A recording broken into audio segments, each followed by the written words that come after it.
You're live. Together. We're live together. Living, breathing. Mm-hmm. We're alive. That's right. Yeah. And thank you to everyone that's tuning in so far. Just a couple of us.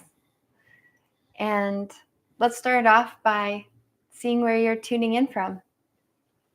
Be nice to know who is all joining us and where you're joining us from.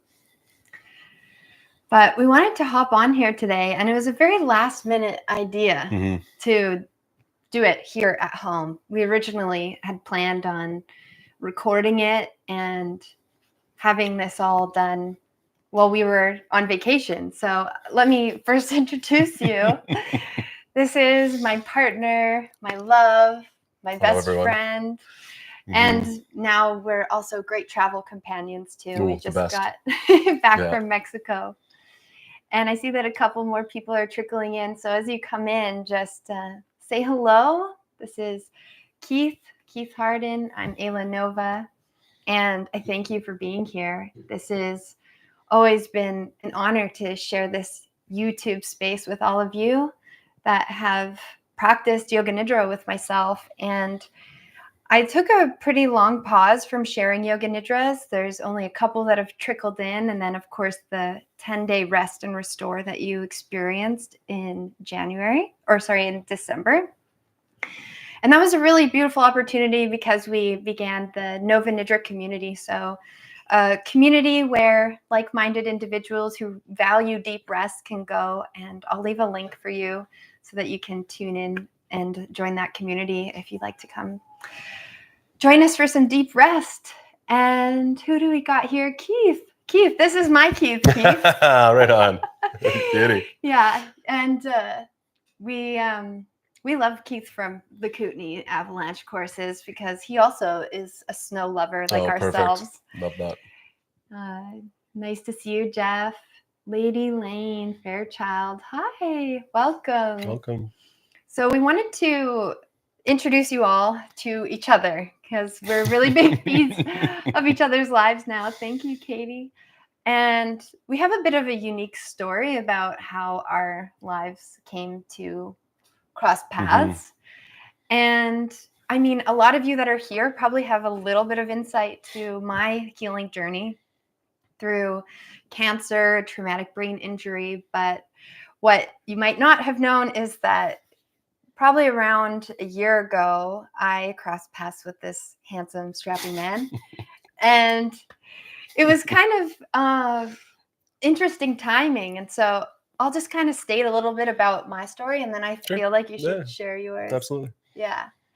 So my friend, Kat Jones, I don't know if she's here today, Kat, but she and I went to Sayulita in Mexico. And I've been kind of going to different places in Mexico, trying to find my yoga home because I love to host a retreat down the road.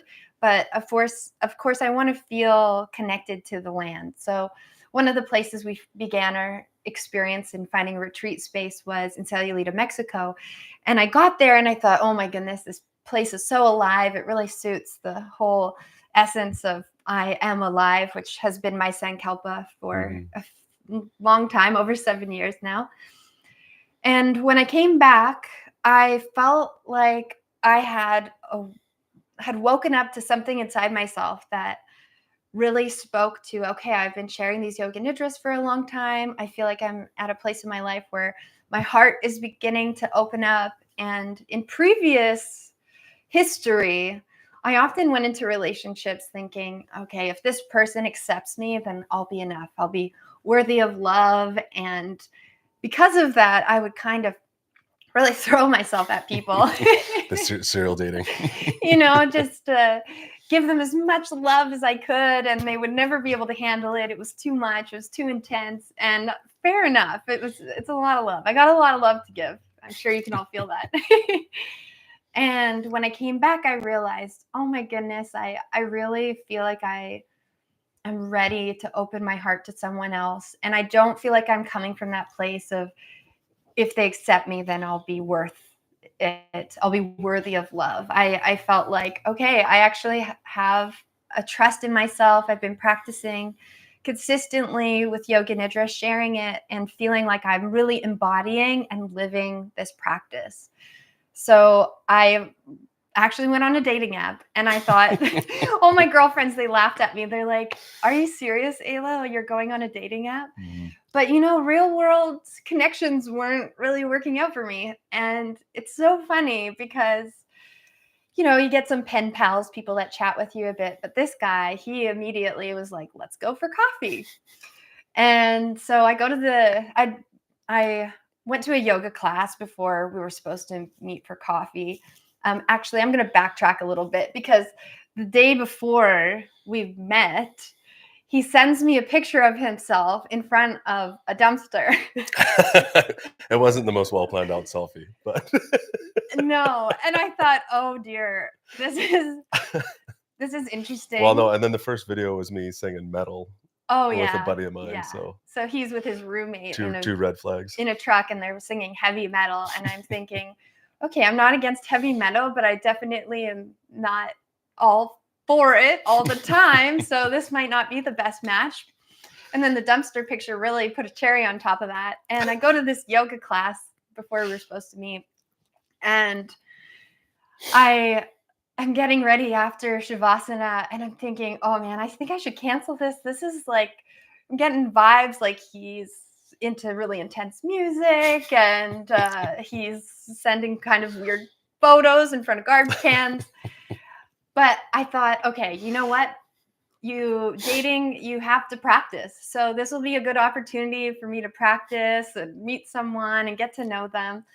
And we get to the coffee shop, and I immediately spotted him because you can't tell from him sitting, but he's like 6'5" and super tall, jump out of a truck, and he's dressed so well. And I immediately was like, wow, this is, this is a great practice run. We'll see how it goes.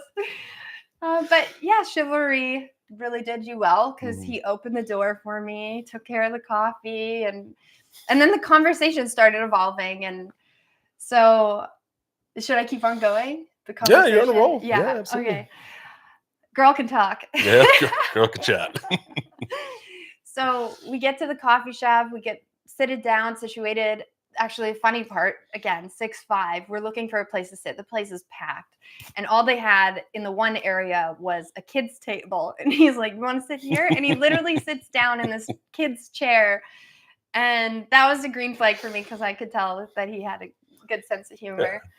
So we didn't sit at the kids' table, but we still to this day remain quite childlike. And we found this really kind of quiet booth. It was really nice. It was a nice little intimate booth so we could get into conversation. And one of the things that I found so fascinating was that every time I would start talking about something, he would just be blown away, And I like paying attention to body language because I think body language can be a secondary language that if we tune into it, we can really see some subtleties that are going on in conversation. And you might even notice that when you start practicing Yoga Nidra more, is that you feel more connected to your body and you can sense your environment much more deeply. And so you can tell when energies or physical body language kind of comes up. And in previous relationships, I had always had this energy that I would tell another gentleman something and they would lean in and they would it felt kind of like they wanted to grasp it or they wanted to take it or they wanted to have a piece of that energy. But what was different about you was when we would talk, he would sit back in his chair and I felt like I never really had an opportunity to be in a relationship or just even meet someone that gave me the space to be me. Well, it's because I was getting blown away. Yeah. Literally. Just one comment after the next was just, hit after hit, the cancer journey, the snowboarding journey, the tattoos. Like when you took off your jacket, I'm like, oh, she's tattooed. This is perfect. Yeah. So it was just win after win. That's why I was kind of I was just taken back. It was amazing. And Thanks for tuning in, Kathy from New Zealand. This is also our kitty that's joining us. Oh, our cats might join us. We're going to take a bet on who joined points. us first. This is Shasta. Yeah, this is Shasta, Hey, our Shasta. newest addition to the family. Hey, baby. But so the conversation starts flowing, and I tell him, so I have a YouTube channel, and I share my Yoga Nidras on podcast, Spotify, and Apple, and everything else. So he was excited because he had just opened up his own podcast with a friend called Just One Beer, and that was the kind of the beginning moments where we realized we had some similar interests in sharing these things. And eventually that conversation led into us discussing, you know, like what led you to only want to have just one beer. And it was that, you know, you had a different lifestyle before. Well, it was the self-work and the changing that I wanted to, you know, dive into myself more.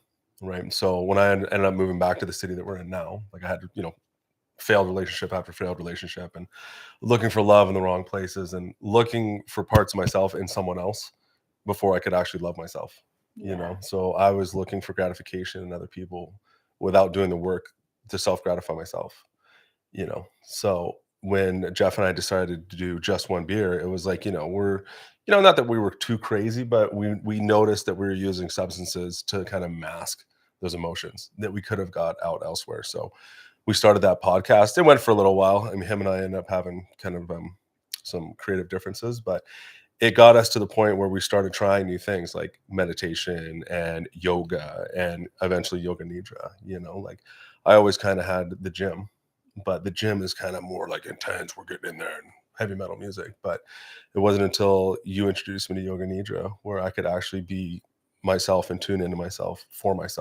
that hour, which was the real game changer for me because, you know, I run super high strung ADHD, just full tilt all the time. And to do a Yoga Nidra with your partner, you know, we tried it a couple of times with our feet touching, which was super cute.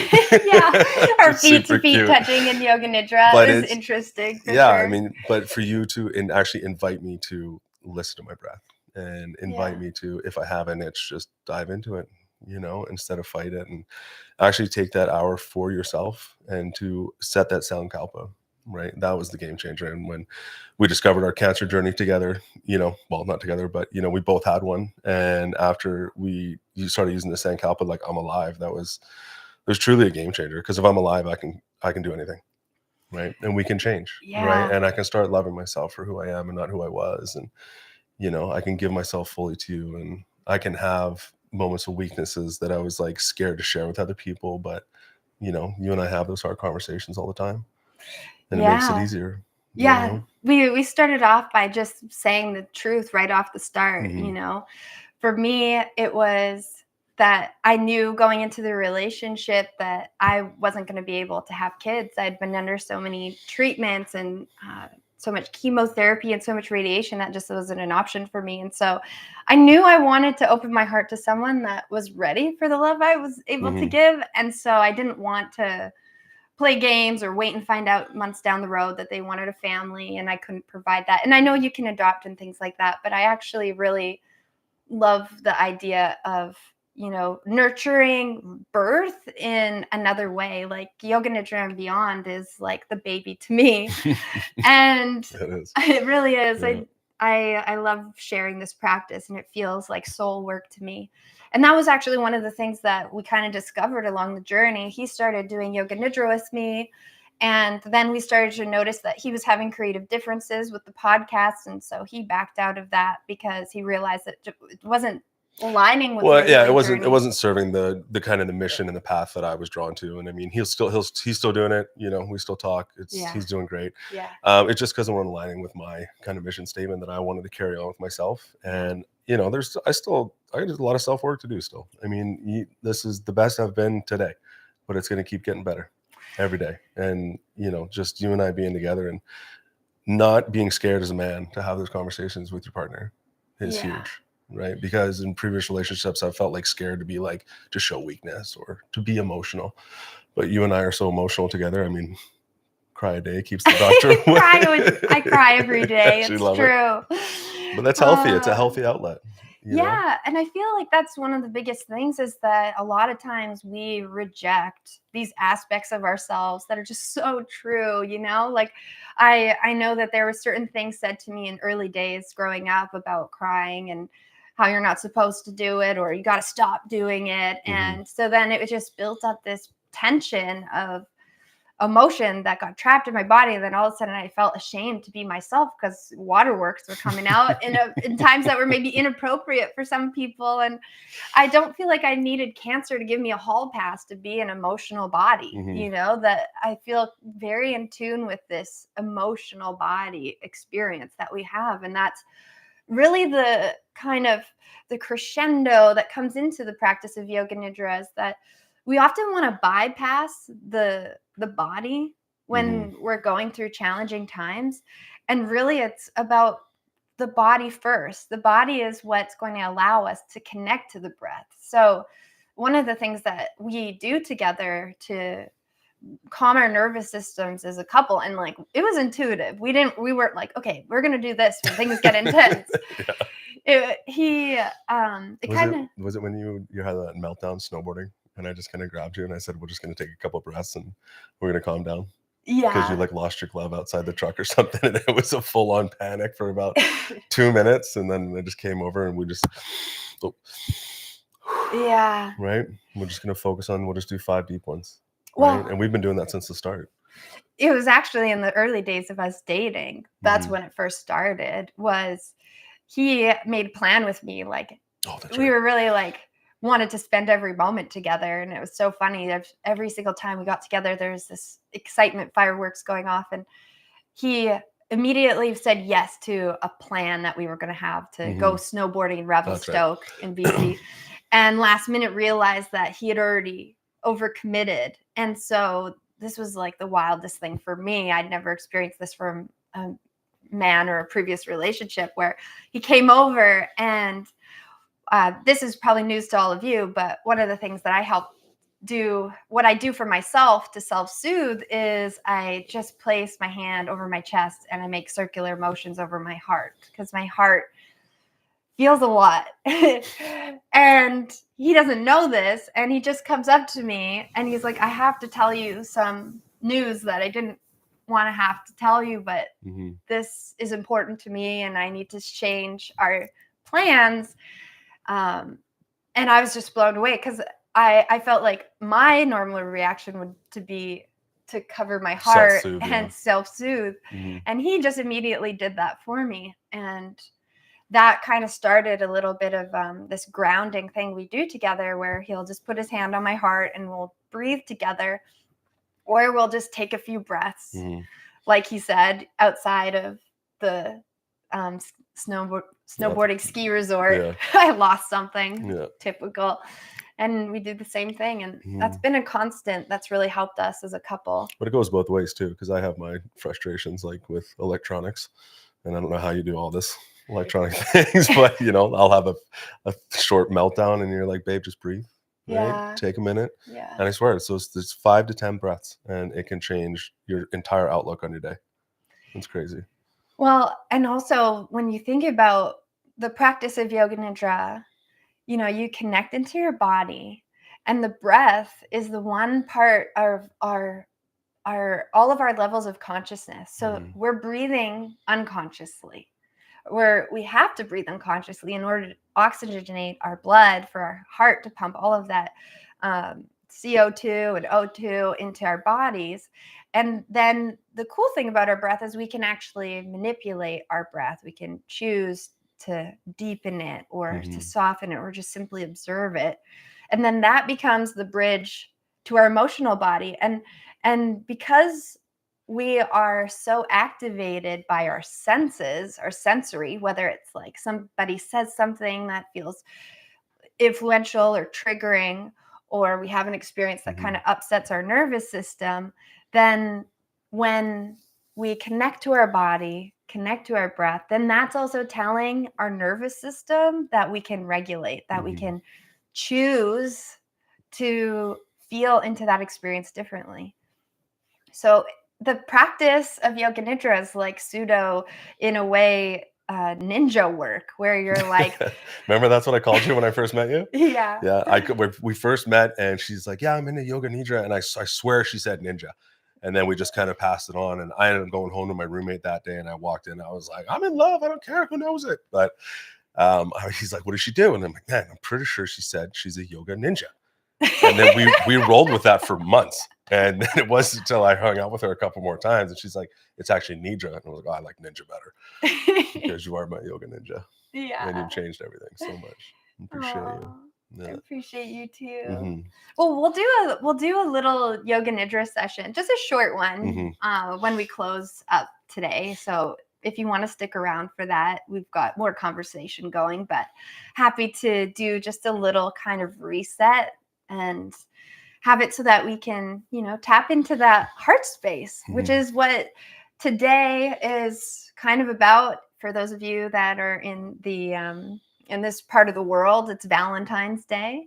So we thought this would be a good day to share a little bit about our love story and just remind everybody not to really give up on that, because our history of relationships before we met was a little interesting, a little spicy. Yeah. But I mean, you got to go through, and that's the thing. Like, I don't regret any relationship I was in before you, because it was a learning and a stepping stone, and trial and error, what you ever call it. I mean, you're gonna find parts you like and parts you don't like, But when I really boiled it down to, and I started doing work on myself, it was parts of myself that I was omitting, that I was getting resentful for in other relationships, and that's when I decided to dive headfirst into myself. Invest in myself. Because if I'm not going to be able to love myself, then how am I going to ask someone else to love me for me? Yeah. Like I was hiding parts of my past that were, that we've talked about that were a little iffy, and it makes you who you are, and if, like I told you, just, I want you to love all of me, and I want to be able to love all of me too. Yeah. And we have, but also it comes down to having those hard conversations together, those little ones that could turn into big ones, but they shouldn't. Yeah. Because if you're honest with your partner, and we're on the same wavelength together, it should be easy. Should be. And like, how many of you feel like that's kind of been the case for you, where doesn't have to be a romantic relationship, it could be any kind of relationship, where you just held back information about yourself or how you felt about a particular situation and thought, oh no, it'll be fine, I'll just deal with it, I'll self-soothe and take care of it. But then what ends up happening is you start to realize that those become little paper cuts. And then it starts to sever eventually over time, because you're not being completely transparent or totally honest about who you are. Does anybody else, someone else relate to that? Because, I mean, that was the case for me. I would always just take on whatever was going on in previous relationships and be like, okay, I'll just transmute this, I'll change it, I'll take care of it on my own. And then eventually I started to realize I started to build, like he said, resentments and frustrations. But we really went into this with a clean slate. I feel like you didn't know that when we met that. Oh, hell no, absolutely not. I mean, the fact that I even got on a dating app was ridiculous. I told my friends, and they're like, man, like, why?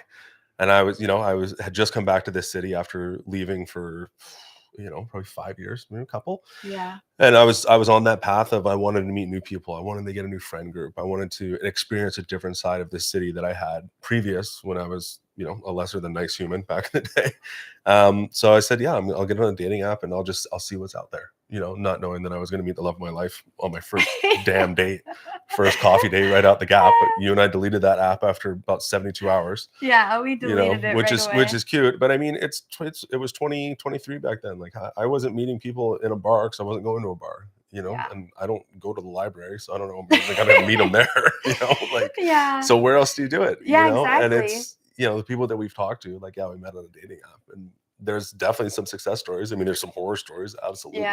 But that's like anything. That's like any dating game. And I also think when it comes down to it, right, it's like, maybe you didn't go into it with the intentionality of meeting me, but I know that for myself, that I went into it with the intention of the primary thing being, I'm not going to fit into a box in order to make myself feel loved. For sure. I feel like you knew that about yourself too. Yeah, I came in, I was going no holds barred. I was going to tell you pretty much anything you wanted to know. I wasn't going to hide anything. And I was going to throw it all on the table. Like, hey, I'm just getting over having cancer. Right. I had just getting out of like a very tumultuous relationship. I'm just moved back into town.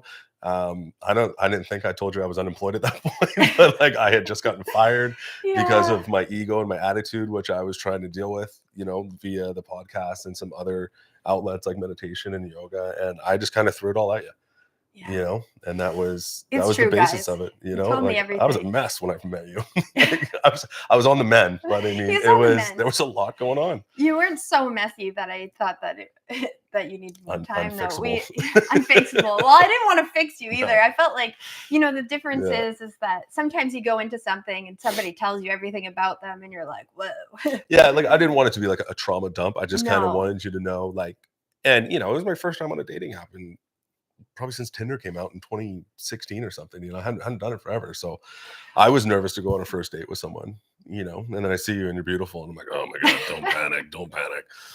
And not to trauma dump, but I just wanted to let you know where I was at, and just like a very no bullshit approach. Yeah. Right. Well, like I didn't want to waste your time. I think because we both connected on having had cancer. And here's the interesting thing too. I tell him, so I can't have kids. I don't plan on starting a family. I'm very passionate about the work that I do. And I then mentioned that to him, and I said, I don't want you to worry. Like, I feel like I'm very much in a great place mentally, physically about my experience with cancer, but I am a cancer survivor. And so this is one of the main reasons why I can't. So that's just something I want to put out there. Did I hit you with the high five? Was the high five right away? Or was it after? Yeah, no, it was right away. He just goes up, he's like, high five. So we high fived on our first date. And he tells me, he's like, I had cancer, or I have, I forget how he said it, but the way that he said it, everyone, it made it sound past tense. And then we had been dating for like 3 weeks, and he comes back from a visit with his family and a visit from his doctor, which was pretty routine for us to go see doctors multiple times in a year for checkups and just routine work. And he's like, I'm cancer free. And actually, I'm going to grab it because it's right there. And I just feel like it's too good not to. Yeah. But, what, you thought I was past it? Yeah. Right? Yeah. I mean, with the way that he had said it, it sounded like past tense, but he'd still been going through that period of finding out whether he had it. Yeah. So he comes back, and this says December 8th, and 8's a really special number to us. And it says, cancer free, I'm alive. It was a big day. It was. Yeah. It was a big day. It's really, really special moment for both of us because, well, I guess I found out you were cancer free, so I was excited.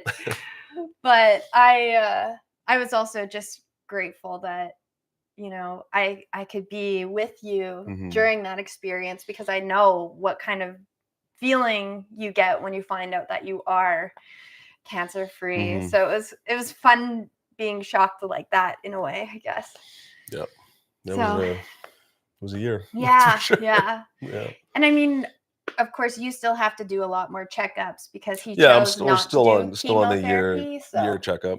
So every 3 months going in, but it's we've been through it. And even we go to the hospitals together, and we're like, oh, I don't want to be here, but we're in and out quickly, and we're just following up, and whatever happens. We'll always have each other, and it's always triggering for us. Every time one of us gets sick, we're like, oh man, could it be the big C? Like, God, no, I hope not. And that's when the practices of self-care in the sense of, Yoga Nidra, breath work we do together. Lots of breath work. And also journaling. Journaling is actually something, you're going to be kind of surprised by this, everyone, but journaling was actually something he really got me into. I had dabbled in it, and I thought at one point in my life I was going to be a journalist. I loved writing. But at some point, I kind of just fell off of the writing train, and I got back on it so much more when we started dating each other, because it was so inspiring to be with someone that was like, I'm going to journal. And he would just write these beautiful pages, and sometimes share them with me, which I thought was really cute because most people are like, "Dear diary, I hope no one's reading this." But I mean, my journal is not, I've always kind of looked at journaling like unpacking, and I carry a lot of, what do you want to call it, stress and thoughts, and whether they're negative and positive, there's so much stuff going on in my head, like everyone's, and that's a way to unpack those thoughts, those fears, those worries, and I get that onto a page. And I only ever do like, one page about a thought or something like that. But when I was going through that rough time, when I was up away at work and I was having some rough days. So a way to get that weight off my head. And once I put it on the page and I individually write each letter, I feel like I can slowly feel that weight come off of me. But I can revisit it. You know what I mean? It's not gone forever. And I don't want, it's not like I want to forget about it. I just want to unpack it into my journal, right? And then when I'm having a good day, I can go back and revisit a bad day, or vice versa, right? Just to keep that even keel with myself, so I'm not getting weighed down and overweighted by stress and fears. And it's just, I don't even know how long I've been doing it for now, a couple of years, but I mean, it has really changed my life. And even when we were on vacation, she caught me candidly just kind of hiding behind a table, and I just had to get my page out because we had like such an amazing day the day before. And like, I'll journal the good days, the bad days, the in-between days. Yeah. And it's, I think my favorite journal entry of yours was, what was it? Craft dinner? oh, the grilled cheese. Oh, grilled cheese. Grilled cheese. Yeah. I had taken this job. I do shift work up north, in the oil fields, pipelines, mining. And I was in between jobs. Her and I just kind of first got together. I was pretty broke. I had kind of spent the last of my money getting myself up to this job, and I had like just enough to get some food for the week. And I ended up getting like a bag of bread and some cheese, and I had like grilled cheese 2 nights in a row. And I was like, man, I got to journal this. Like, this is pathetic. Like, here I sit, 37 years old, eating a grilled cheese for dinner for the 3rd night in a row. And I turned it around as a positive. Like, I'm lucky to have this roof over my head. I'm lucky to have this food. I'm lucky to be having a job again after, a very rough year of being up and down. But now I revisit that one all the time, and we get to look back, and it's, you laugh about it. I feel good about it. And it's an unpacked emotion. And I think that's so big. I mean, especially for guys, because we don't, we're not supposed to, cry or share our emotions or our fears or tell our buddies like, hey man, I'm having a rough day. But that journal, I mean, that's my rock. I mean, I can throw anything at that page and it's not going to have any judgment. And that's really important for me. So yeah, that's been a good part. But I love our little journaling dates. Me too.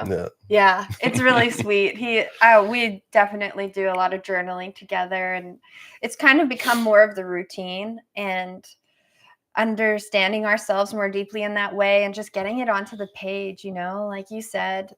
I find that like the breath is the bridge between the body and the mind. That's what helps us connect to that body-mind connection.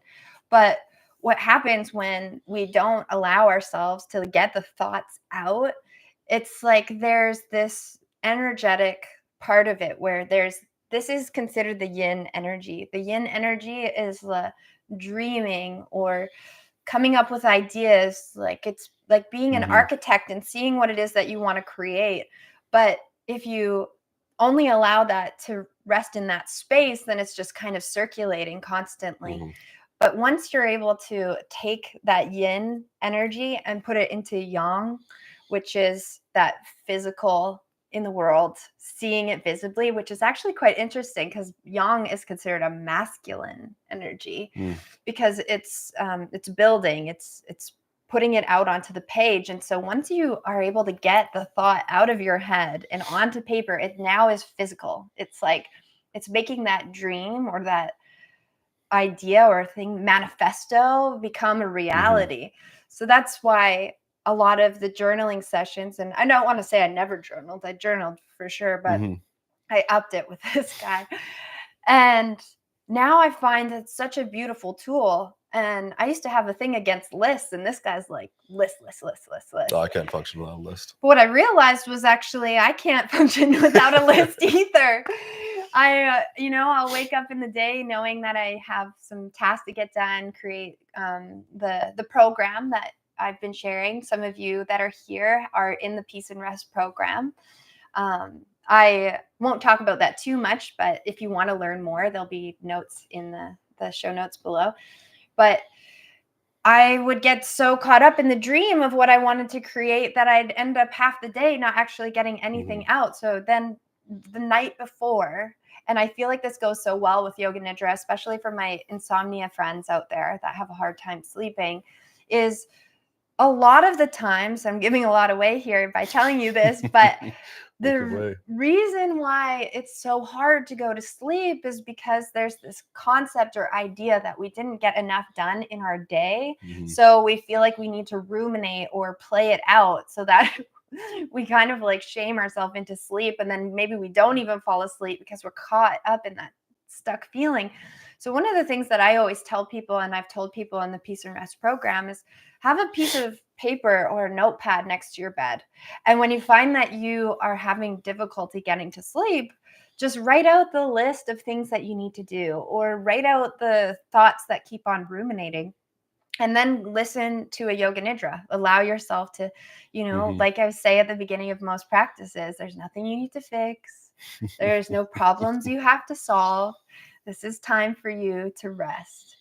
And when you give yourself that permission, and you've also let go of this yin energy that needs to get out, then you can really begin to settle into your body more. And that tells, again, the nervous system. We're going to hear about this a lot because it's a primary focus that we need to take care of in order to have a healthier life and just response to the world around us. But you'll notice you'll be able to fall asleep more easily. So yeah, if you don't already do that, I highly suggest it. And I'm happy to see that some of you also here have a journaling practice as well. So important. Yeah. So what else do you feel? Feel happy to be with you. I'm happy to be with you too. Yeah. I'm happy we did this at home and not in Mexico. Yeah. So Mexico was crazy. Mexico was crazy. Life-changing trip. But yeah, it's nice to do this. Just relax and live, just be in the comfort of our own home. And actually take a breath and downgrade after Mexico, because I feel like we were both kind of vibing on all that fun, positive energy. But to come back home and actually be here with everyone live, it's just been that was been a little easier. That was a special experience. So we went to Mexico last year together because we were again looking for a retreat space, and ended up getting quite ill. So Norwalk virus. Ended up not being able to see anything of Mexico. And so going back again, I was kind of nervous, thinking, okay, I want to find a nice, beautiful space, but I also want to like take a load off from constantly be in creation mode with the program. Excuse me. So we went there, and the first night that we get there, we ended up being really hungry. It's a long travel day, and we see that there's this dark alley. We Google review it, and it's like, looks sketchy, but check it out anyways. And we go down there, we get these beautiful street tacos. They were absolutely unreal. And then we find a place, Cocco Ches. Ches Cocco. Oh, Ches Cocco. Said it backwards. I always say Spanish things backwards. And we ended up eating there like almost the whole trip because it was so delicious. And it was so healing, actually, to come back to Mexico and feel so safe with the food and the way that it was prepared. And the owner of the restaurant, Cocco, and her husband, Diego, they were such beautiful people. They ended up feeling like family to us. It felt like we were coming home to something. And every day we wake up and we're walking through the jungle, moving between like different palm trees and bamboo trees. It's just like very grounding trip. Very grounding trip. And we originally thought, okay, we'll record this conversation while we're there, and then I'll release it today. But then we just realized that although it was such a beautiful place to be, home was where we feel the most. This is our special place together, our studio, our special spot. And also we have great Wi-Fi. So there's that. But yeah, that was a big exciting time. So I don't know if I'm Easter egging this, but I have a really good feeling about Tulum. I think that's the spot. Yeah, that was too many things were just lining up down there for us, and I think especially meeting Cocco, like she was like an earth mother, man. She was from Mama. Oh man, she was such a beautiful lady. So yeah, she just watching you two have your conversations about the body and the soul and the mind and everything. I was just kind of like, whoa, this is gonna mean something. Like This is a spot that we belong. Well, immediately Yeah. everyone, like, I start talking with Cocco, we get into a conversation, and it wasn't like I preemptively said anything about it really. No, And not she really. just Yeah. starts sharing with me the history of what sleep represents in her culture and what the differences are from what people opposed to see. And it was so fascinating because it completely aligned with Yoga Nidra, and how Yoga Nidra is seen as this practice where you're sleeping, but you're not sleeping because you're awake to your awareness. And that was really mirroring what Cocco had to share. So I look forward to seeing how that beautiful family, it felt like a very family energy, begins to evolve. And I'm just going to take a little read here. Focusing on the breath is so important. I teach elementary students and we practice breathing techniques every day. I taught them about the vagus nerve and the nervous system. Yay. Oh, that's great. That's so That's beautiful. And I love hearing that because that is where we need to learn it. That's like... Yeah, there's nothing in elementary or high school about regulating yourself. No, there wasn't when we were growing up. Not a chance. I don't know if anybody that's in the space with us now has had that experience. Can you imagine though, educated on that as a child? They gave you a chance in third period to just breathe for a second or do a Yoga Nidra, how more attentive you'd be in your next class. Yeah. Instead of vibing on all this high frequency learning algebra, science, biology, cosine tangent, all the stuff we thought we were going to use and we don't. And then you get a Yoga Nidra in third period and you're just, I got an A in that class. For sure. I remember when we first met and, she told me what the practice was. And because I was experimenting with yoga, like actual poses and everything. And I'm a large man and I don't flex too good. So I was kind of like, man, this is exhausting. So then she told me about Yoga Nidra and I was like, I just have to lay there. Yeah. Like, that's it. I can just lay there and I'm doing work on my brain and my body at the same time. What a game changer. So I brought that home to my roommate at the time. He's like, man, this is amazing. I'm like, I know. And wait till you hear her voice while she does it. Aww. Yeah. And then he recorded me the one for work when I'm away at work. I made him his own for work. Yeah. You're okay. Yeah. Don't kill the subcontractors. Yeah. Aww. You're perfect. I love you. I love you too. You're special.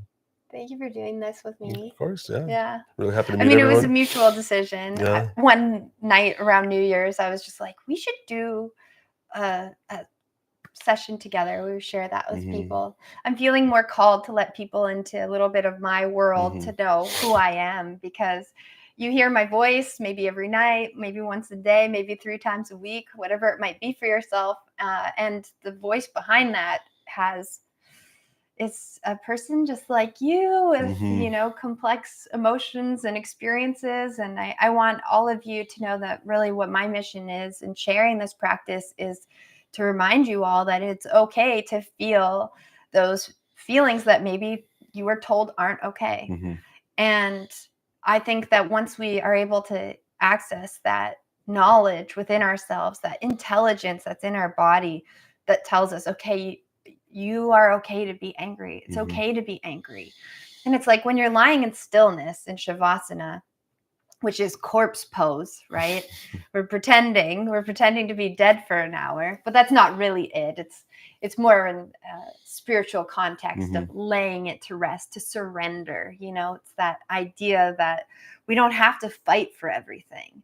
And, that's one of the things that's different between us is that, I feel like I kind of surrendered and gave more of this loving, I want to be your friend energy to my Cancer. And then he's on the other side of that, where it was a battle. I attacked at full force. But I mean, it was when the doctor told me that I had cancer, I was, can I swear?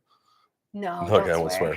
I was very like, excuse me, and very shocked. The first person in my family to have cancer. And then to tell me that they were gonna cut part of myself out, and 3 days later, I was like, what is happening? Yeah. So my fight or flight kicked in, and I didn't lose that until we got that note on December 8th. Yeah. That I was gonna fight it, and I was gonna battle it. My journey was way easier than yours. I mean, I wasn't in the hospital for too long. But it still was a battle, and that's what I chose. But then when I started the practice, Yoga Nidra, and I actually got to unpack those emotions, and I was like, I don't need to be angry all the time. like lots of people go through this. People get sick all the time, and I can unpack my emotions and not carry that into everyday life. And that's what changed for me. Right. And that's why that practice has been so special for me. So thank you. Wow, you're for so that. welcome. Kitty. So let's have a little practice. Yeah. And we'll make it really short. It doesn't have to be long. And that's the beautiful thing about Yoga Nidra, and is that I love sharing these hour-long practices with all of you. They're my favorite to integrate, but the layers of being that you experience in the koshas, and you can get yourself somewhere comfortable right now if you're going to do this practice. So while I share this with you, find yourself somewhere comfortable, and you can do this seated as well. Don't feel like you have to lay down, but laying down is the traditional way to practice. And as we go through this, I want you to maybe notice the in-between feeling. Maybe it's not so much a focus on the top of the inhale or the bottom of the exhale. It's that little space when things shift between them, because we get caught up on, the bottom or the top, the high or the low, the warm or the cold, but it's actually that little space in between. That's where we're going to tap into some more of that bliss state in our body. Mm-hmm. So just find yourself somewhere comfortable, and to settle yourself into the room, I want you to just make yourself as comfortable as possible, because although it's okay to shift and move, I want you to become aware of that desire to shift and move, and see if you can just observe it. So if something gets itchy, instead of scratching it, notice if you can become aware of that tingle or that sensation that arises before you react to it. So as you rest here, I want you to take a deep breath in through the nose, a sharper inhale, and exhale out through the mouth. Maybe an audible sigh. Inhale once more. Another inhale. Exhale out through the mouth. And just acknowledge to your body and within your mind, I am here. I'm resting. And the practice of Yoga Nidra begins now. And aware as you rest into the room and into your body, that you can feel the parts of you that are touching onto the surface below. That you can feel how the air rests on your skin. Maybe even noticing a lightness above the eyelids. And as you connect to my voice, maybe you also can connect with the sounds that are happening around you. Perhaps they're in the distance. Maybe the sound of a fan or the hum of electricity around you. And as you observe this sensation that's in your body, see if you can start to move it inward. Maybe noticing your tongue, the taste of this moment. Noticing your nostrils, maybe the smell or aroma of this moment.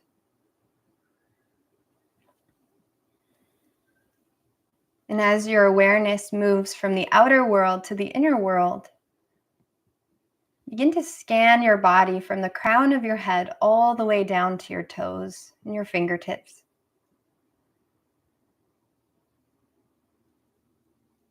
And notice if there's a part of you that feels pleasant. Noticing a pleasant sensation in your body.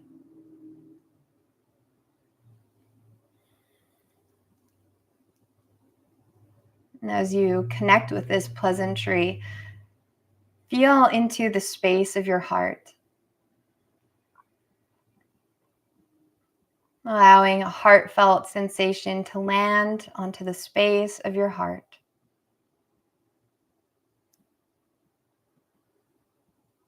And when you connect to this heart space, is there something that you feel ready to call in. Maybe something you've noticed within your day, your week, or your year. Is there a theme that from your heart feels like it is calling to you? Maybe it's to feel stable. I am stable. I am secure. Maybe I'm spacious. Or maybe just for today, it's I am loving awareness. And allow for that choice that you are making to land into the space between the brows.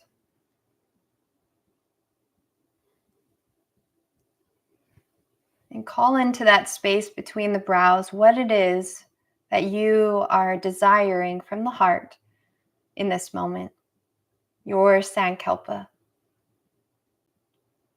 Repeat it 3 times.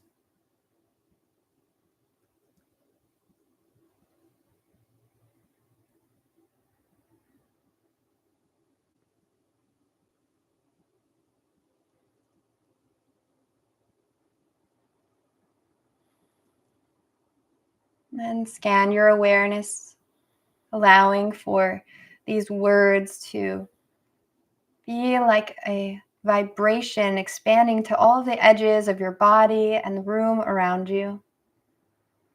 Trusting and knowing they will return to you at the closing of your practice.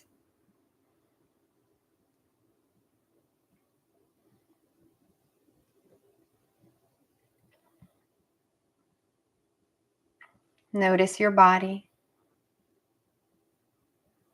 Anamaya Kosha, noticing your body.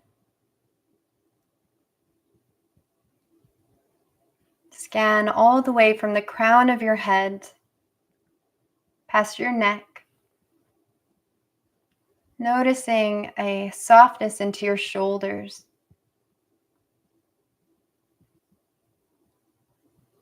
As though your awareness is washing over you, feel the sensations of your arms resting there.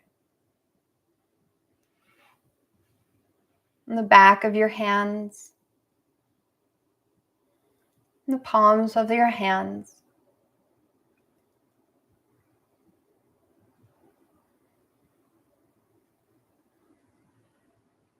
From the palms of your hands, your awareness travels back up to your arms, to the pit of your throat.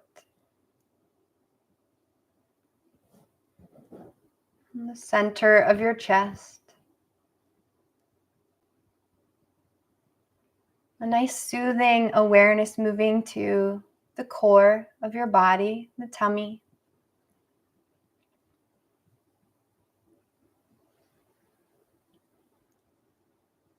Washing over the space below the navel to the pubic bone.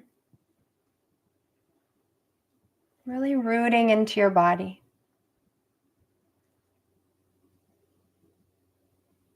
Awareness traveling now to your hips. Sense both hips.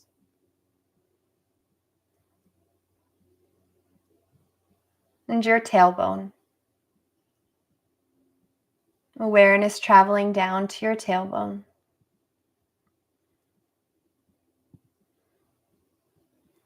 Illuminate your whole spine with awareness to the base of your skull. Sensing the yin and yang energy rising up from the base of your spine to the crown of your head. Returning all the way to your tailbone, to your hips, and down your legs. Awareness landing at your heels, your feet, your toes.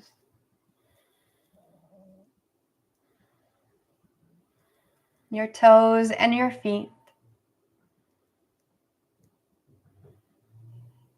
Sensing the soles of your feet, palms of your hands, the crown of your head.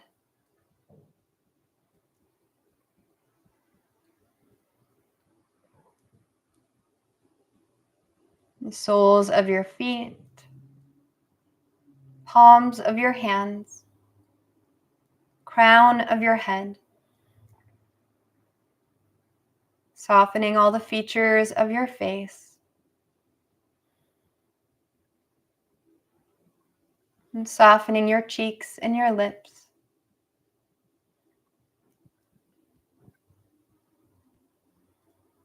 Connecting now to the prana of your body. From the body to the breath. And feel your energy of your breath into the space of the heart. As you inhale, feel breath move into the heart space. And as you exhale, feel it move out from the heart space.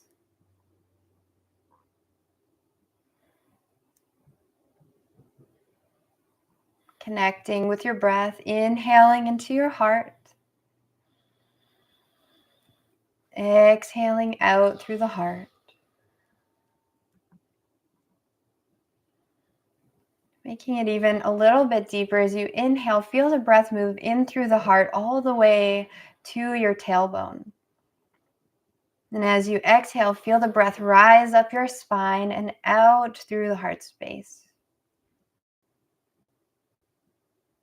Inhale now in from the heart to the crown of the head. Exhale from the crown of the head out through the heart. Now just observe your breath.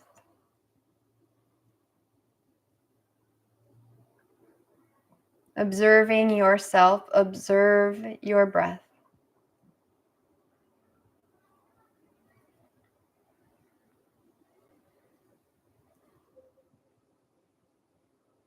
And as you observe your breath, begin to scan your body and notice where you feel an openness.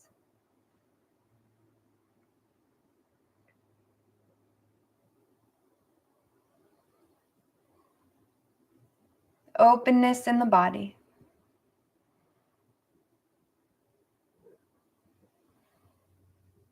Now observing as you open your mind to this openness within your body. Return to a space of neutrality, maybe somewhere along the center line of your torso, perhaps around the navel. Now begin to notice if there's any part of you that feels closed.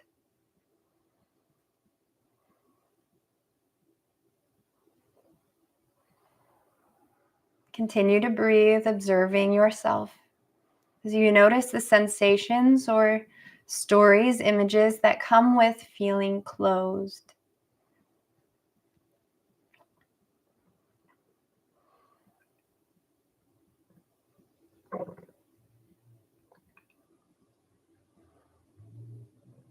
Now allow for your breath to return back and oscillate the sensation of openness as you inhale and closing as you exhale. Opening, creating spaciousness, new beginnings. Exhale, allowing closure, endings. Inhale through openness. Exhale, closure. And allow yourself to now release any construct or perception of open and closed, and find a space within yourself that is neutral, not attached.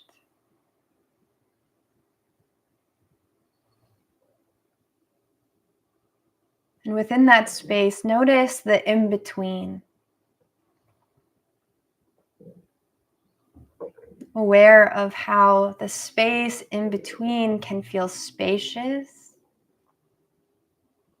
and being okay if that might even feel boring.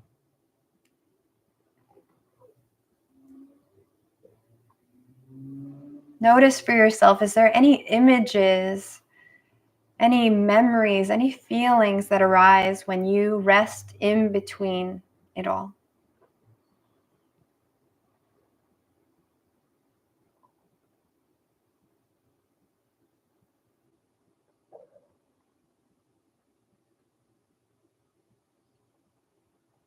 Become aware of how you can allow love to enter into this space in between it all.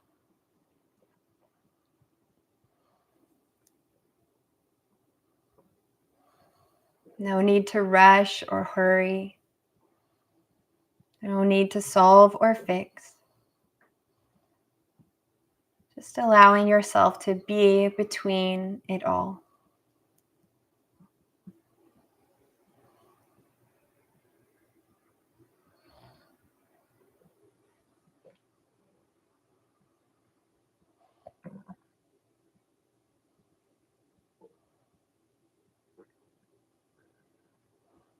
And as you rest in the space in between, become aware once again of your body. Feeling the corners of your lips begin to lift. Noticing a lightness between the brows, the space of the throat, and the heart. And all the way into the palms of the hands and the soles of the feet. And return now to this declaration, this I am statement that you called in at the beginning of your practice.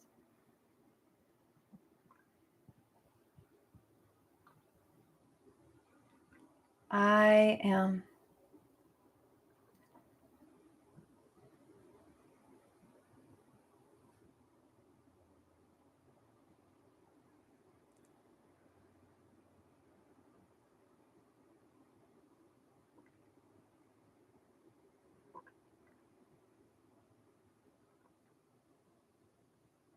Without rushing to any ending, just sit with that.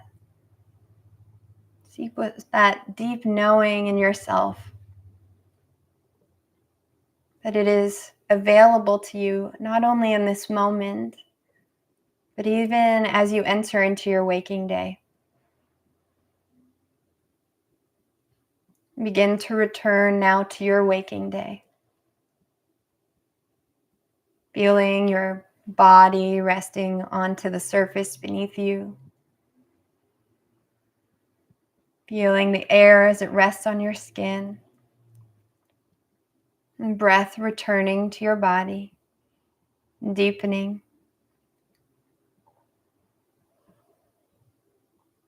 Feeling peace, how it is placed on your face. Noticing your heart, how it beats with life, love, and acceptance. You are loved, just as you are. And the practice of Yoga Nidra is now complete.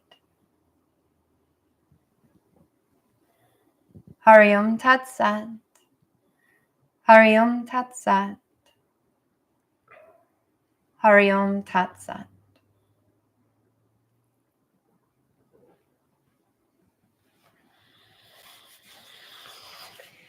You can stay here for a moment. Maybe rest into the resonance of what you may have experienced in the practice. And feel your breath bring you back. Mm-hmm. And it's always a beautiful practice to consider what you may want to be grateful for in this day, in this week, in this year, whether it's someone I'm grateful for you, Lenny. Love you. Something or somewhere. Oh. I agree. She does have a gift. Thank you, Lane. Puts me to sleep right away. For the love of Yoga Nidra. Oh, I'm going to have to check out your page. Thank you so much for tuning in. And Kat as well. Happy Valentine's Day. Oh, Cat Jones. Kat Jones in the house. Mm-hmm. All right. Well, everyone, if you'd like to learn more about us, you can find out information in the show notes. We've got Beyond the Beast here, Keith Coaching Hardin, program coming out soon. So if you're curious about his program, there's some links that I'll put in there for you so that you can learn more about that. And then also, if you're wanting to practice Yoga Nidra with me and our community, you can find that at the Nova Nidra community, and I'll link that too. So we'll sign off by just letting you all know that we're so grateful for your presence with us today. Thank you for hearing our story. That's right. Yeah, thanks for sharing it with us. Yeah, we look forward to hearing about your story as well. Absolutely.